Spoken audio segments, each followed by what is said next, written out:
Hello and welcome to my channel. This is Isaac Sn2ep13.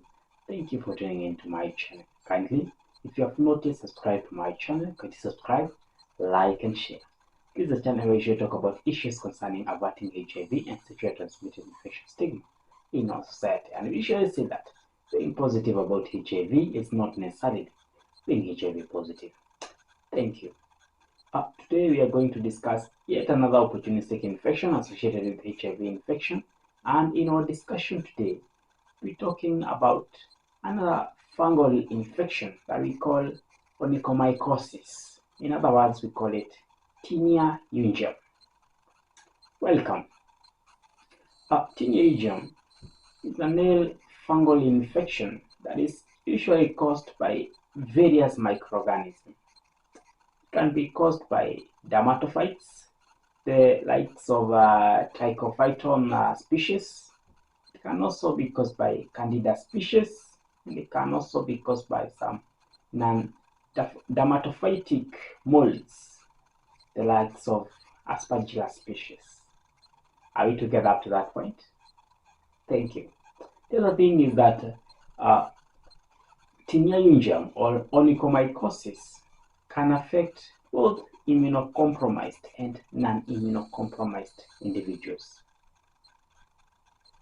But for the immunocompetent individuals, it's usually, in most cases, non-severe and can be managed with treatment, or can be observed and relieved without treatment.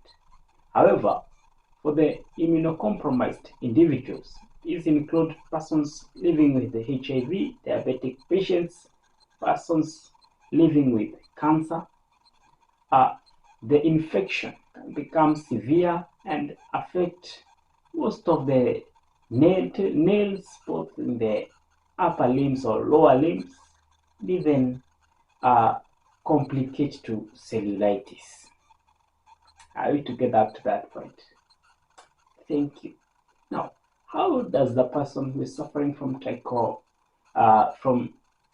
onychomycosis present? Basically, if you're suffering from onychomycosis, first presentation is discoloration of the nails. They can turn white or grayish or black. The other thing is thickening of the nails. And lastly, include a separation of the nail from its nail bed. Are we together up to that point? Thank you. Other persons may complain of pain on the nails, while others may not experience pain. Now, the diagnosis of this kind of infection is mainly clinically, although some laboratory diagnosis can be done where available.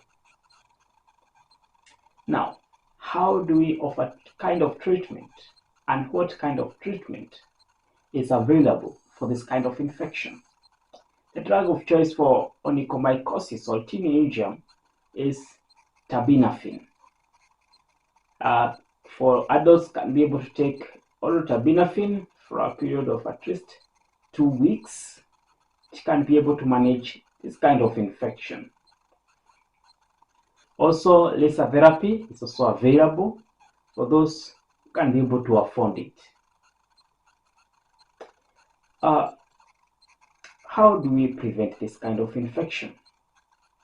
Let me start with hygiene.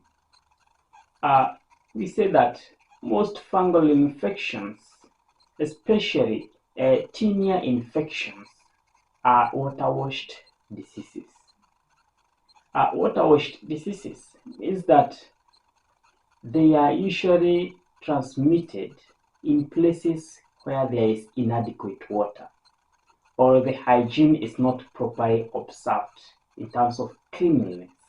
So, if you observe good cleanliness of your hands and of your lower limbs, you lower the chances of this kind of infection. Secondly, for those who are HIV positive, initiating treatment early or early diagnosis or early screening and diagnosis helps you to start treatment very early and lower the chances of lowering your immunity too much to acquiring this kind of opportunistic infection. Are we together up to that point? Thank you. And this comes to the end of our discussion today. Kindly, if you have not yet subscribed to my channel, kindly subscribe, like, and share. This is Isaac Sn2ep13. Bye bye.